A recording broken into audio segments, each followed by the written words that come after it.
நான் தான் உங்கள் ஸ்ரீமித்ரன். நீங்கள் நல்லா இருக்கீங்களா? இன்னைக்கு நான் வந்து எங்கே இருக்கேன்னா கராமா இது ஜபில் பார்க் இருக்கு. கராமாவில் இருக்கிற ஜபில் பார்க் இருக்குது. இது வந்து neat and clean and childrens கூட்டிகிட்டு வந்தீங்கன்னா உங்களுக்கு வந்து அதாவது சில்ட்ரன்ஸ் ரொம்ப ஃபன்னாக இருப்பாங்க, ஹாப்பியாக இருப்பாங்க.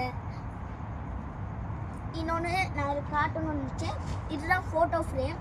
இது வந்து துபாயில் கொஞ்சம் கராமாவில் கொஞ்சம் ஃபேமஸ். அதை வந்து காட்டினேன். ஏன் இப்படி இருட்டாக இருக்குன்னா நாங்கள் லேண்டு எங்களால் லேண்டுக்கு இருந்தோம், அதனால் எங்களால் முடியல.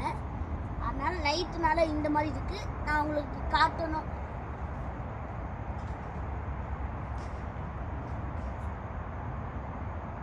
நான் உங்களுக்கு காட்டணும்னு நினச்சிருக்கேன். Bye bye. இது நம்ம சாம்ராக் சேனல். மறக்காமல் லைக் பண்ணுங்கள், ஷேர் பண்ணுங்கள், சப்ஸ்கிரைப் பண்ணுங்கள், அடுத்து கமெண்ட் பண்ணுங்கள். சூப்பராக இருக்கா, சூப்பராக இல்லைங்க. பாய்.